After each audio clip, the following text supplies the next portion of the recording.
अस्सलाम वालेकुम दोस्तों, सैफ अल्लाह हजरत खालिद बिन वलीद सीरीज की एक और सनसनीखेज और ईमान अफरोज किस्त में आप सबको खुशामदीद। पिछली किस्त में हमने देखा था कि किस तरह इराक के दिल यानी हेरा के अजीम शान सफीद महल पर इस्लाम का परचम लहराया और सासानी सल्तनत के मुकार गवर्नर आजादबा को रात के अंधेरे में दम दबाकर भागना पड़ा। हेरा की उस तारीखी फतेह ने मदीना मनूरा में खुशी की लहर दौड़ा दी थी, लेकिन मुसलमानों के सिपा सालार सहराई शेर हजरत खालिद इब्न वलीद जानते थे कि जंग अभी खत्म नहीं हुई।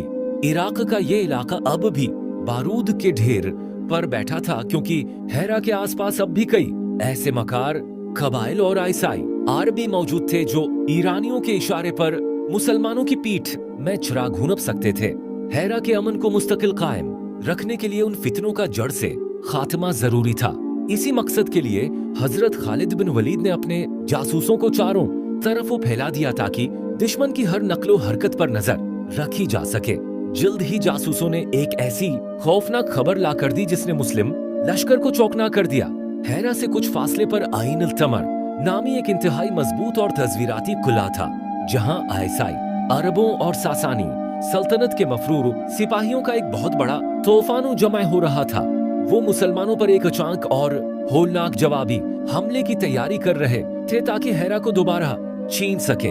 जैसे ही ये खबर खालिद बिन वलीद तक पहुंची, उन्होंने एक लम्हा भी जाया नहीं क्या और अपने 18,000 के लश्कर को आइन अतमर की तरफ कोच करने का हुक्म दे दिया। तारीख का एक और अजीम मार्का शुरू होने वाला था, जिसकी दास्तान आज भी दुनिया को हैरत में डाल देती है। नाज़रीन इकराम, आइन तमर की तरफ मुसलमानों की पेश कदमी कोई आम सफर नहीं था। ये रास्ता तपते हुए सहराओं, पथरीली चट्टानों और खतरनाक घाटियों से होकर गुजरता था, लेकिन मुजाहिदीन इस्लाम के हौसले उन चट्टानों से भी ज्यादा मजबूत थे। दूसरी तरफ आइन तमर का किला अपनी मजबूत दीवारों और गहरे कनुओं की वजह से मशहूर था, जहां महीनों का राशन जमा किया जा सकता था।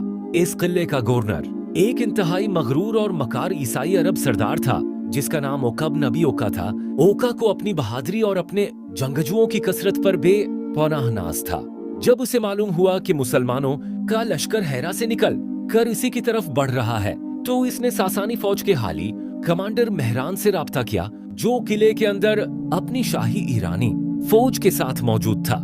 ओका ने मेहरान के सामने जाकर तकब्बुर से अपने सीने पर हाथ मारा और कहा, आए मेहरान, तुम ईरानी लोग मुसलमानों से लड़ना नहीं जानते। तुम लोग औलिस और हेरा में उनसे डरकर भाग खड़े हुए, लेकिन हम अरब हैं, हम जानते हैं कि अरबों से कैसे लड़ा जाता है।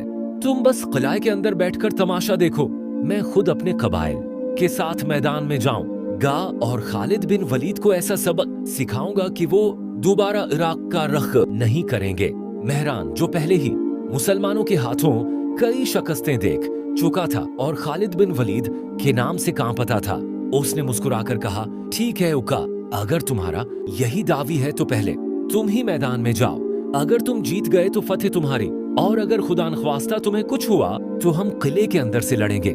मेहरान असल में ओका को कुर्बानी का बिकरा बना रहा था, लेकिन ओका अपने तकब्बुर के अंधेरे में ये बात समझ न सका और अपनी 15,000 की फौज लेकर किले से बाहर मैदान में सफारा हो गया।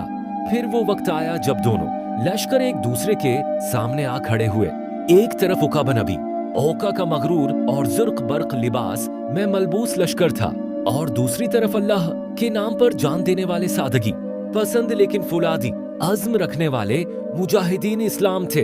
हजरत खालिद बिन वलीद ने जब दुश्मन की सफों का जायजा लिया तो इनकी अकाबी नजरों ने फौरन ताड़ लिया कि दुश्मन का पूरा दारोमदार इनके सरदार ओका पर है। अगर ओका को गिराया जाए तो ये पूरी फौज बगैर लड़े बिखर जाएगी। खालिद इब्न वलीद ने एक ऐसी हैरत अंगीज और जरात मंदाना हिकमत अमली तैयार की जो जंगों की तारीख में कम ही देखी गई है। उन्होंने अपने नायब कमांडर्स को बुलाया और कहा, जंग शुरू होते ही कोई भी अपनी जगह से आगे नहीं बढ़ेगा। तुम सब ने सिर्फ दिफाई पोजीशन बरकरार रखनी है और दुश्मन के तेरों को अपनी ढालों पर रोकना है। ऐनी लड़ाई का आगाज मैं खुद करूंगा। ये कहकर खालिद बिन वलीद ने अपने सबसे बेहतरीन और जानदार घड़सवारों का एक छोटा सा दस्ता अपने साथ लिया। अभी जंग बाकायदा शुरू भी नहीं हुई थी और दोनों तरफ के सिपाही एक दूसरे को लिलकार रहे थे कि अचानक खालिद इब्न वलीद ने अपने घोड़े को आयड लगाई। वो बिजली की चमक और इकाब की झपट की तरह दुश्मन की सफों को चीरते हुए सीधे उका बिन अबी उका की तरफ बढ़े। दुश्मन की फौज अभी समझ ही नहीं पाई थी कि ये क्या हुआ। खालिद इब्न वलीद ने सफों के अंदर घुसकर उका को उसके घोड़े से नीचे गिरा दिया और उसे अपने कवी बाजुओं में जकड़कर उठा लिया, बिल्कुल इसी तरह जैसे कोई शेर अपने शिकार को उठाता है। उन्होंने उका को अपने घोड़े पर डाला और तड़पते हुए सरदार को कैदी बनाकर वापस मुस्लिम लीमअप में ले आए। ये मंजर देखकर दुश्मन की फौज के होश उड़ गए। इनका सरदार जो अभी चंद मिनट पहले बड़ी बड़ी बातें कर रहा था, वो बगैर जंग किए मुसलमानों का कैदी बन चुका था। नाज़रीन इकराम, जैसे ही उका बिन अबी उका गिरफ्तार हुआ, ईसाई अरबों के हौसले उस तरह टूटे जैसे रीत की दीवार गिरती है। इनकी सफों में ऐसी भगदड़ मची कि उन्होंने एक भी तलवार चलाए बगैर मैदान छोड़ दिया और किले की तरफ भागे। दूसरी तरफ किले के अंदर मौजूद ईरानी कमांडर महरान ने जब ये देखा कि उका तो पहली ही जरब में पकड़ा गया और उसकी फौज भाग रही है, तो उसने सोचा कि अब यहाँ रखना खुदकशी के मुतरादिफ है। महरान ने किले के अंदर मौजूद अपने ईरानी सिपाहियों को इशारा किया और किले का पछला दरवाजा खोल कर रात के अंधेरे का फायदा उठाते हुए मदाइन की तरफ भाग खड़ा हुआ। जब भागते हुए ईसाई अरब किले के पास पहुंचे तो उन्होंने देखा कि उनके सासानी इत्तेहादी उन्हें धोखा देकर पहले ही भाग चुके हैं और कुल्ला बिल्कुल खाली है। मजबूरन इन बच्चे खुचे सिपाहियों ने किले के दरवाजे बंद कर लिए और अंदर छुप गए। हज़रत खालिद बिन वलीद ने बगैर किसी ताखीर के किले का एक इंतहाई सुख्त और होलनाक मुहासरा कर लिया। किले के अंदर मौजूद लोगों के पास न तो अब कोई कमांडर था और न ही कोई उम्मीद। मुस्लिम लश्कर के मंजनीकों ने किले की दीवारों पर पत्थरों की बरसात शुरू कर दी। तकबीर के नारों से ऐनुल तम्र की जमीन कांप रही थी। ये मुहासरा चंद दिन जारी रहा, यहाँ तक कि किले के अंदर मौजूद ईसाइयों को यकीन हो गया कि अगर उन्होंने हथियार न डाले तो मुस्लिम लश्कर उनकी दीवारों को मिट्टी में मुला देगा। बिलाखिर उन्होंने सफेद परचम लहराया और किले के दरवाजे खोलकर खुद को हजरत खालिद इब्न वलीद के रहम व करम पर छोड़ दिया। ऐन तम्र के किले पर इस्लाम का परचम लहराने के बाद जब हजरत खालिद बिन वलीद किले के अंदर दाखिल हुए तो उन्होंने वहाँ एक अजीब मंजर देखा।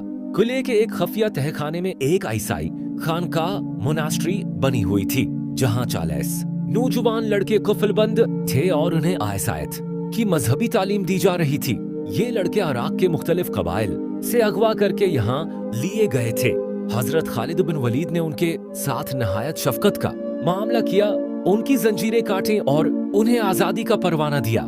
तारीख लिखती है कि उन 40 लड़कों में से अक्सर ने बाद में इस्लामी कबूल किया और उनकी नस्लों से इस्लाम के बड़े बड़े इल्मा और मुहद्दिसीन पैदा हुए, जिनमें तारीख इस्लाम के मशहूर तरीन सीरत नुगार इब्न इसहाक के वालिद भी शामिल थे। नाज़रीन इकराम, ऐन तमर की उस शानदार फतह ने इराक में सासानी सल्तनत की कमर तोड़ कर रख दी थी।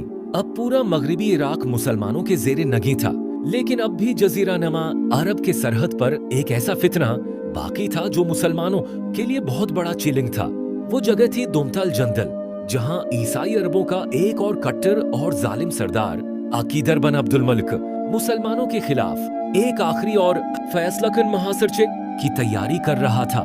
क्या होगा जब अगली किस्त में खालिद बिन वलीद उस होलनाक और तपते हुए रेगिस्तान को पार करके दुमतल जंदल पहुंचेंगे? क्या मुस्लिम लश्कर उस नए फितने को कुचल पाएगा? ये सब हम जानेंगे अगली कड़क और ईमान अफरोज किस्त में। अगर आपको हमारी ये काविश पसंद आई है तो चैनल को लाजमी सब्सक्राइब करें, वीडियो को लाइक करें और कमेंट बाकिस में अल्लाह अकबर लखना हरगुज न भूलें। मिलते हैं अगली वीडियो में, तब तक के लिए अल्लाह हाफिज व नासिर।